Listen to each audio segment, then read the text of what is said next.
Hello student, welcome to Ujjwal law classes. Indian evidence की धारा 2 1938 में निरस्त कर दी गई थी। ये भी एक बार जो है प्रतियोगिता परीक्षा में पूछा गया सवाल है। उसके बाद आता है सेक्शन 3 जो कि इंटरप्रिटेशन क्लास है, परिभाषा खंड इंडियन एविडेंस का। और इससे जरूर जो है एक या दो क्वेश्चन जो है जूनियर लॉ ऑफिसर में पूछे जाएंगे। पहला आता है न्यायालय के न्यायालय के अंतर्गत कौन कौन से प्राधिकारी आते हैं, ये बात जो है यहाँ बताई गई। सभी न्यायाधीश और मजिस्ट्रेट जो है न्यायालय के अंतर्गत आते हैं, और जो इसमें जो है मध्यस्थ नहीं आता। ये पूछा जाता है हर बार कि बताइए न्यायालय शब्द के अंतर्गत जो है कौन कौन आते हैं। सभी न्यायाधीश आते हैं, सभी मजिस्ट्रेट आते हैं, लेकिन मध्यस्थ जो है इसके अंतर्गत नहीं आता, आर्बिट्रेटर। उसके बाद नेक्स्ट डेफिनेशन है तथ्य की, फैक्ट। क्योंकि फैक्टों पे ही मामला करना है तो फैक्ट को भी कोई वस्तु हो सकती है, वस्तु की अवस्था हो सकती है, वस्तु का संबंध हो सकता है, या कोई मानसिक दशा हो सकती है। यानी कि तथ्य में जो दो प्रकार के तथ्य आते हैं। भौतिक तथ्य जिनको कि हम जो आसानी से देख सकते हैं, और एक आते हैं मानसिक तथ्य जिनका भान जो है हमें नहीं हो सकता। वो अभियुक्त क्या कर रहा है, उसके दिमाग में क्या था क्या नहीं था, ये तो संशयकर्ती या किसी व्यक्ति से उसने उसको डिस्क्लोज किया हो, अपने षड्यंत्रकारी से किया हो, आर्बिटर तय किया हो, किसी से भी किया हो, तब तो उसका भान हो सकता है कि उसके मस्तिष्क में क्या था, वरना था दूसरा व्यक्ति जो है उसके मस्तिष्क की बात नहीं जान सकता। और भौतिक है, यानी कि ए ने बी को गोली मारी, गोली मारते देखा, उसकी चीख सुनी, पुकार सुनी, कहीं आग लग रही, कहीं बम विस्फोट हुआ, कहीं गोली की आवाज़ आई, किसी ने तलवार से किसी को मारा, ये सभी जो भौतिक तथ्य होते हैं। किसी कोई वस्तु की अवस्था, वस्तु का संबंध, ये भौतिक तथ्य हैं। इसके बारे में भी पूछा जाता है। उसके बाद आता है तथ्य के बाद सुसंगतता क्या है, सुसंगत रेलिवेंसी, जिसका कि यहाँ जो है बहुत ही महत्वपूर्ण स्थान है एविडेंस में कि रेलिवेंसी क्या होती है। एक तथ्य का जब दूसरे तथ्य से संबंध होता है उसको जो सुसंगतता कहते हैं, रेलिवेंसी कहती है। और जिसके बारे में भारतीय साक्ष्य अधिनियम की धारा 6 से लेकर 55 तक के में बताया गया है, वहां एक तथ्य दूसरे तथ्य से सशक्त है तो उसको जो हम सुसंगत कहेंगे। नेक्स्ट डेफिनेशन आती है विवादक तथ्य की। देखो, जहां लड़ाई होती है, दो पक्षकारों में विवाद होता है, वही विवादक तथ्य है। यानी कि एक पक्षकार ने, वादी ने या अभियुक्त पक्ष ने किसी बात को कहा और प्रतिवादी ने या अभियुक्त पक्ष ने उसको डिनाइल किया, तो यहाँ पर वह तथ्य विवादक तथ्य होते हैं, जिस पर जो है न्यायालय को निर्णय देना होता है। जैसे कि एक सिविल सूट में वादी ने अपने वाद पत्र में जो अभिकथन किए, प्रतिवादी ने अपने रिटन स्टेटमेंट में जिसको डिनाई किया, वहां पर जो होगा वो एक विवादक तथ्य होगा। विवादक तथ्य भी दो प्रकार के होते हैं। ऑर्डर 14 सीपीसी में उसके बारे में विस्तृत रूप से बताया गया है। विधि और तथ्य संबंधी विवादक होते हैं उसके बारे में। और क्रिमिनल केस में जो है यहाँ पर चार्ज जो बनता है, सेक्शन 211 में चार्ज के 211, 12, 13 में कंटेंट्स के बारे में बताया गया। वह कंटेंट्स जब बनते हैं, बनाए जाते हैं, मजिस्ट्रेट या न्यायाधीश जो है अभियुक्त पर इस आरोप लगाता है, तो आरोप में जो है उस जो केस है उसकी सारी अभिकथन के रखता है, भाई किस अधिनियम के अंतर्गत है, किस धारा के अंतर्गत है, कब किया, समय, स्थान वगैरह ये सब आते हैं, तो वो भी एक आरोप आता है।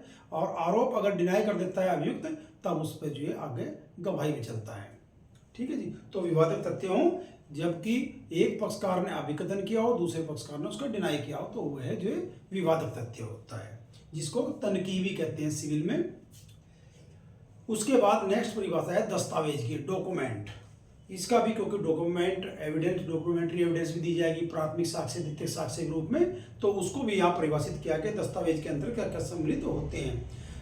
देखो, दस्तावेज में जो है किसी भी पदार्थ पर, पदार्थ कोई भी हो सकता है, वो कागज का टुकड़ा भी हो सकता है, वो स्टाम्प पेपर भी हो सकता है, वो लोहे की चादर भी हो सकती है, वो पत्थर भी हो सकता है, वो जो है कोई दरवाजा भी हो सकता है, कोई दीवार भी हो सकती है। ये सब जो है यहाँ पदार्थ माने गए हैं। पदार्थ पर अक्षरों द्वारा अंकों द्वारा या चिन्हों द्वारा, या इनमें से एक से, या ये सभी भी हो सकते हैं। ठीक है जी। तो यहाँ पर किसी पदार्थ पर अक्षर यानी कि जैसा कि सहारनपुर,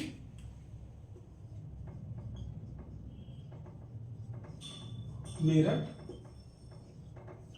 ठीक है, ये अक्षर हो गया। अंक 10, 20, 100, चिन्ह ये भी हो सकते हैं। तो इनमें से एक भी या एक से अधिक जो है सब सम्मिलित होते हैं। बहुत सी बार जो है बोर्ड लगा हुआ है कि सहारनपुर से मेरठ की दूरी इतनी है, ये एरो भी बनाया होगा, और इसमें जो है यहाँ पर लिखा हुआ 85 किलोमीटर। ठीक है, तो ऐसा भी हो सकता है। दीवार पे भी किसी पे जो है यहाँ पर मंदिर पे, मस्जिद पे और कब्र के पे पत्थर लगे होते हैं, वे भी ये दस्तावेज के रूप में होते हैं। और कोई बैनामा वगैरह, दान पत्र है, पावर ऑफ अटॉर्नी है, आदि आदि सब ये दस्तावेज होते हैं।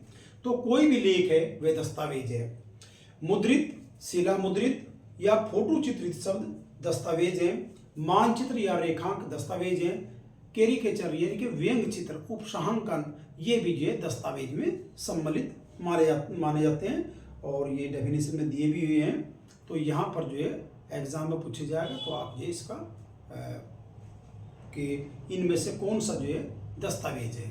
लेख दस्तावेज हैं भाई, मानचित्र या रेखांक दस्तावेज हैं, फोटो चित्रित शब्द जो है दस्तावेज हैं, शिला पर मुद्रित शिलालेख जो है वे भी दस्तावेज है। उसके बाद नेक्स्ट परिभाषा आती है एविडेंस की। साक्ष्य, जब हम साक्ष्य पढ़ रहे तो उसकी परिभाषा भी देख लेनी चाहिए कि साक्ष्य आखिर है क्या। सामंत ने कहा है कोई भी तथ्य जिसमें प्रमाणकारी बल हो वह जो है साक्ष्य है। यानी कि सामंत महोदय कहते हैं कोई भी तथ्य है, फैक्ट है, जिसमें प्रमाणकारी, प्रमाण साबित होने का बल हो तो वह साक्ष्य कहलाता है।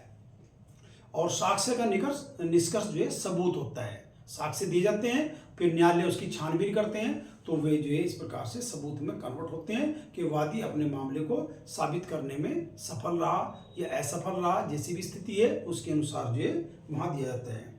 यहाँ पर साक्ष्य की जो परिभाषा दी गई है सेक्शन 3 में, यहाँ केवल दो बता दिए कि एक मौखिक होगा, ओरल होगा, और एक डॉक्यूमेंट्री होगा।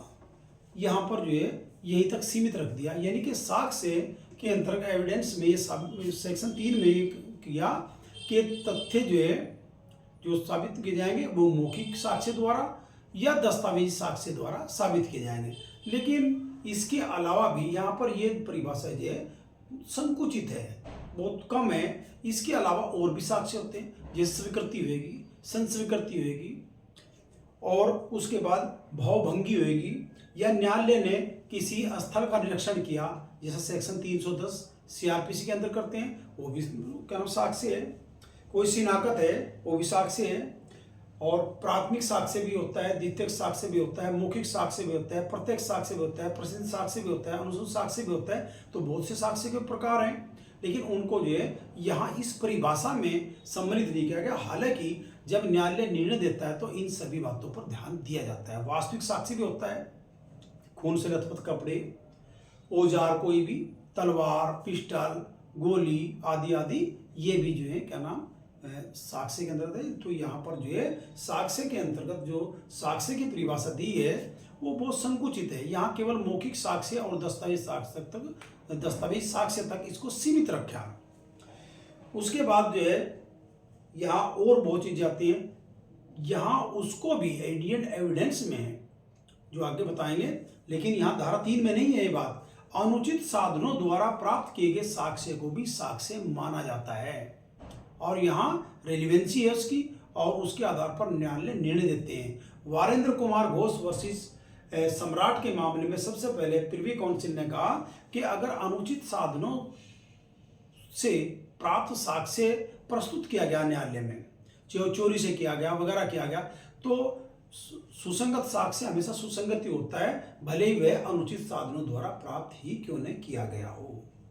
इसी प्रकार से दूसरा केस है यहाँ पर पुष्पा देवी एम जतिया वर्सेस एमएल वाधवा का केस है, जिसमें सुप्रीम कोर्ट ने कहा कि अगर पुलिस ने दंड प्रक्रिया संहिता के में वर्णित उपबंधों का उल्लंघन करने के पश्चात भी कोई साक्ष्य प्राप्त किया हो, चाहे वह अनुचित साधनों से ही प्राप्त किया होगा, क्योंकि बार किया सीआरपीसी के प्रोविजन को किस प्रकार तलाशी ली जा सकती है वगैरह की जा सकती है, सूचना दी जाएगी या नहीं दी जाएगी, उसकी जो प्रोविजन प्रावधान वहाँ दिए गए हैं, प्रोविजन दिए गए हैं, उनके अकॉर्डिंग करनी चाहिए थी। लेकिन यहाँ पुलिस ने अनुचित साधनों से साक्ष्य प्राप्त किया है तो उसको भी रेलिवेंट माना गया, वो साक्ष्य की श्रेणी में रखा जाता है, भले अनुचित साधनों द्वारा प्राप्त किया गया हो। टेप रिकॉर्ड द्वारा R M Malkani versus state of Maharashtra के मामले में टेप रिकॉर्ड द्वारा टेप किए गए साक्ष्य को भी दस्तावेज साक्ष्य के रूप में रखा गया है। सीडी जो कम्पैक्ट डिस्क होती है, शमशेर सिंह बनाम स्टेट ऑफ हरियाणा के राज्य में इसको भी दस्तावेज साक्ष्य के रूप में रखा गया है। सीसीटीवी फुटेज होती है, उनको भी टोमसो ब्रोनो वर्सेस स्टेट ऑफ यूपी के मामले में सुप्रीम कोर्ट ने कहा 2014 में कि ये भी जो है एक दस्तावेज साक्ष्य है और इसको भी न्यायालय ग्राह्य करेंगे। हालांकि उसके लिए 65B के अकॉर्डिंग करना पड़ता है, वो एक अलग चीज है, लेकिन यहाँ ग्राह्य साक्ष्य के बारे में बताई गई है। वीडियो कॉन्फ्रेंसिंग के माध्यम से प्राप्त किया गया साक्ष्य भी यहाँ साक्ष्य है, जो कि बताया गया है state of Maharashtra versus Praful विदेसाई के मामले में कहा गया कि अगर वीडियो कॉन्फ्रेंसिंग के माध्यम से साक्ष्य लिया गया है तो वो भी साक्ष्य की श्रेणी में आएगा। खोजी कुत्ते द्वारा लिया गया साक्ष्य, क्या वो जो है यहाँ साक्ष्य माने जाएगा? तो यहाँ कहा कि वह वैज्ञानिक साक्ष्य है, साइंटिफिक एविडेंस मानी जाएगी, ना तो दस्तावेज ये हो ना ही ओरल है, वो वैज्ञानिक साक्ष्य के रूप में माना जाएगा, क्योंकि गलती भी हो सकती है एक क्या नाम डॉग ट्रैकिंग के माध्यम से।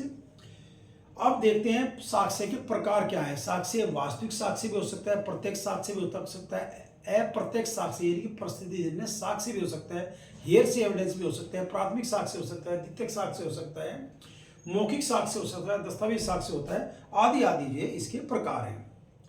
नेक्स्ट आता है सेक्शन 3 में ही साबित, ना साबित और साबित नहीं हुआ। सबसे ज्यादा जो प्री एग्जाम में क्वेश्चन आता है कि ये बताइए जो न तो साबित किया गया है और न ना साबित, इसका मतलब क्या है, यानी कि वह चीज साबित ही नहीं हुई। अधिकांश जो है प्री एग्जाम में यही क्वेश्चन आता है, साबित ना साबित को वाले नहीं आते हैं। उसके बाद सेक्शन 4 है उपधारणा कर सकेगा मे प्रजूम। ये तथ्य की उपधारणा है जो खंडनीय उपधारणा है। उपधारणा करेगा जो एविडेंस एक्ट में दिया गया है, यानी कि विधि की उपधारणा है जो खंडनीय उपधारणा है। एक होता है निश्चयात्मक सबूत। निश्चयात्मक सबूत में ये कंक्लूसिव प्रूफ होता है। यहाँ पर जो है न्यायालय इस चीज को मानता है, कंक्लूसिव है, और इसको जो है इसके काटने के लिए यानी कि साक्ष्य काटने के लिए जो उपधारणा कर ली गई है उसको काटने के लिए कोई भी साक्ष्य दूसरा पक्षकार प्रस्तुत नहीं कर सकता। इंडियन एविडेंस में, और ये क्वेश्चन प्री एग्जाम में 100% आता है कि बताइए इंडियन एविडेंस में निश्चयात्मक सबूत निम्नलिखित कौन सी धाराओं में बताया गया है, और एक विधि की अखंडनीय उदाहरणाओं सम्मिलित है। धारा 41 जो कि 4 प्रकार के निर्णय हैं, प्रोबेट विषयक, विवाह विषयक, दिवाला विषयक और जी नवाधिकरण विषयक, उनको जो निश्चयात्मक सबूत मानती है। सेक्शन 112 में धर्मजत्व का जो प्रमाण है उसको भी निश्चयात्मक मानती है, और भारत के सरकार द्वारा या राज्य क्षेत्र को अर्जित किया गया है उसको भी निश्चयात्मक प्रमाण मानती है। विबंधन सेक्शन 115, 116, 117 इसको भी निश्चयात्मक प्रमाण मानती है। तो यहाँ पर जो है इसके बारे में पूछा जाता है और प्री एग्जाम में इसी प्रकार से आपसे पूछा जाएगा। धारा 5 जो है यहाँ ये बताती है, धारा 5 कि यहाँ जो साक्ष्य प्रस्तुत किया जाएगा, तथ्य को साबित किया जाएगा, और किस प्रकार से साबित किया जा सकता है। यहाँ पर जो है सुसंगत तथ्य और विवादक तथ्यों के बारे में ही साक्ष्य प्रस्तुत किया जाएगा। यानी कि साक्ष्य जो दिया जाएगा उस केस में, किसी भी केस, जो सिविल केस हो चाहे क्रिमिनल केस हो, केवल विवादक तथ्यों और सुसंगत तथ्यों के बारे में दिया जाएगा, इसके अलावा नहीं दिया जाएगा। अननेसेसरी जो साक्ष्य को न्यायालय ग्रहण नहीं करते। विवादक तथ्य, सुसंगत तथ्य के बारे में साक्ष्य प्रस्तुत किया जाता है, और वही करते हैं। धारा 5 जो है इस प्रकार से इस बात को बताती है। उसके बाद जो है धारा 6 है एक ही सेम्यभार के अंतर्गत होने वाले कार्य जो है सुसंगत है, क्योंकि धारा 6 से लेकर और धारा 55 तक एक तथ्य दूसरे तथ्य से सशक्त है, इसीलिए उनको सुसंगत घोषित किया गया। तो सुसंगतता से संबंधित, रेलिवेंसी से संबंधित धारा 6 से लेकर 55 तक के प्रावधान दिए गए हैं, जो आपस में कनेक्टेड है, मिले हुए हैं, सशक्त हैं और उन्हें सुसंगत घोषित किए जाते हैं। देखो धारा 6 में बताया गया, एक ही व्यवहार के अंतर्गत किए गए तथ्य जो है सुसंगत होते हैं। जो तथ्य विवादक नहीं होते भी विवादक तथ्यों से, जो तथ्य विवादक नहीं है लेकिन विवादक तथ्यों से इस प्रकार सशक्त हैं कि वे जो है एक ही व्यवहार के भाग बन जाते हैं, चाहे वे उसी समय पर हुए हों, उसी स्थान पर हुए हों, या विभिन्न समय पर हुए हों, या विभिन्न स्थानों पर हुए हों।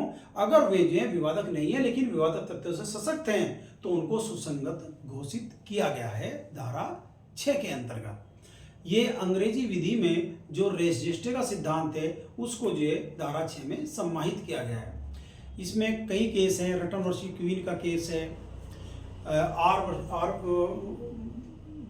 वर्सेस बेंडिंग फील्ड का केस है, आर वर्सेस फोस्टर का केस है, RM Malkani versus state of Maharashtra case है, जो कि यहाँ पर एक ही व्यवहार के अंतर्गत किए गए कार्यों के बारे में वे विवादक नहीं है लेकिन विवादक तथ्यों से सशक्त हैं।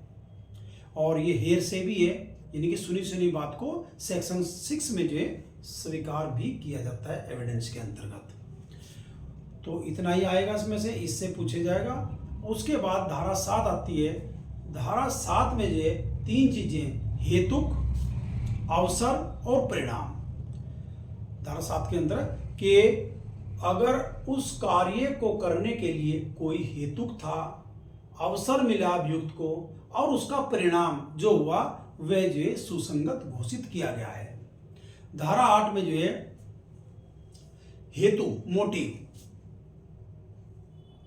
तैयारी, पूर्व और पश्चात के आचरण को सुसंगत घोषित किया गया है। यानी कि हेतु मोटिव है अभियुक्त का, उसके बाद उसने जो है मोटिव जब आया तो उसे तैयारी की अपराध की करने की, उसके बाद अपराध करने से पूर्व उसका कंडक्ट क्या था और अपराध करने के पश्चात उसका कंडक्ट क्या था, ये सब तथ्य बताने वाले तथ्य जो है धारा 6 के अंतर्गत, धारा 8 के अंतर्गत सुसंगत माने गए हैं अभियुक्त के बारे में। और यहाँ पर स्पष्टीकरण जो है, जो धारा 8 में जुड़े हुए 2 स्पष्टीकरण हैं, वे कहते हैं कि आचरण के साथ कथन नहीं आते, लेकिन अगर कथन आचरण के साथ साथ किए जा रहे हैं तो वे भी धारा 8 के अंतर्गत सुसंगत होंगे। इसमें जो है जो महत्वपूर्ण केस है आर वर्सी अब्दुल्ला केस है, जो कि इलाहाबाद उच्च न्यायालय ने 1885 में डिसाइड किया था, जिसमें जस्टिस महमूद ने कहा था कि यहाँ आचरण जो है, एक महिला थी जिसका गला रेत दिया गया था, उसने संकेतों के माध्यम से अभियुक्त के बारे में बताया तो उसको जो है यहाँ पर आचरण के रूप में सुसंगत घोषित किया गया था। धारा 9 जो है आइडेंटिफिकेशन पीरियड के बारे में बताती है। व्यक्ति या वस्तु की पहचान जो है धारा 9 के अंतर्गत है। आपसे डायरेक्ट पूछा जाएगा, बताइए आइडेंटिफिकेशन पीरियड कौन सी धारा में है? धारा 9 के अंतर्गत है। व्यक्ति या वस्तु दोनों की पहचान को यहाँ है। ये पहचान जो है यानी कि आइडेंटिफिकेशन पीरियड किसी के भी समक्ष हो सकती है, रेलिवेंट मानी गई है। और यहाँ जो कराते हैं आइडेंटिफिकेशन पीरियड वो जो है एग्जीक्यूटिव देते, जुडिशियल ऑफिसर जो है यहाँ पर, या जुडिशियल मजिस्ट्रेट आदेश देते हैं आइडेंटिफिकेशन पीरियड का, और समक्ष किसकी होती है? एग्जीक्यूटिव ऑफिसर के। तो इसमें जो है यहाँ पर रामनाथ बनाम तमिलनाडु राज्य केस है, बहुत महत्वपूर्ण है केस ये। उसके बाद में नेक्स्ट है धारा 10, षड्यंत्रकारियों द्वारा कही और की गई बात यहाँ धारा 10 के अंतर्गत सुसंगत घोषित की गई है। आपराधिक षड्यंत्र रचा, आपराधिक षड्यंत्र रचा और रचने में जो कही बातें, आपस में साजिशकर्ताओं ने जो कही बातें और उसके अनुसरण में जो कार्य किया गया है वह जो है धारा 10 के अंतर्गत सुसंगत है। धारा 10 जो है इंग्लिश वाद है R versus black and tie, उससे जो है जो उसमें तथ्य थे, जो विधि प्रतिपादित की गई थी, वो विधि को जो है धारा 10 में इंपोर्ट किया गया है। यानी कि आर वशी ब्लैक एंड टाई का इसमें लीडिंग केस है। और भारत में धारा 10 पर जो क्या नाम लीडिंग केस है वो है मिर्जा अकबर वर्सेस सम्राट का केस, जो बहुत ही महत्वपूर्ण है। वैसे केहर सिंह बनाम दिल्ली प्रशासन केस भी इसके लिए बहुत ही महत्वपूर्ण है, अगर सुप्रीम कोर्ट ने डिसाइड किया था 1989 के अंतर्गत। उसके बाद जो धारा है, धारा 11 है, धारा 11 ये प्ली ऑफ एलिबी के बारे में बताते हैं। जो तथ्य अन्यथा सुसंगत नहीं है, लेकिन अगर विवादक तथ्य या सुसंगत तथ्य से असंगत है तो ऐसे तथ्य सुसंगत हो जाएंगे। जैसे कि किसी व्यक्ति पर आरोप है कि उसने फला स्थान पर फला समय पर अपराध किया, लेकिन वह अभियुक्त यह साबित करता है कि मैं उस तथाकथित स्थान से जो मेरे पर आरोप लगाया गया उससे मैं इतनी दूरी पर था कि उस समय नहीं पहुंच सकता था। प्ली ऑफ एलिबी का सहारा लेता है यहाँ पर सेक्शन 103 के अंतर्गत जो क्राइम एविडेंस एक्ट में है उसके अंदर सहारा लेता है। तो वहां पर अगर वह ये साबित कर देता है कि मेरी पहुंच उस समय हो ही नहीं सकती थी तो उसको जो सेक्शन 103 के अंतर्गत वह विशिष्ट तथ्यों को साबित कर देगा और जो यहाँ सुसंगत घोषित कर दिए जाएंगे। तो अन्यत्र उपस्थिति का अभिभाग जो है सेक्शन 11 के अंतर्गत आता है। सेक्शन 12 में जो है यहाँ ये केवल धारा शुरुआत की धारा है जो केवल सिविल मामलों में लागू होती है। यहाँ नुकसानी पर प्रभाव डालने वाले जो कारक होते हैं वे सुसंगत होते हैं।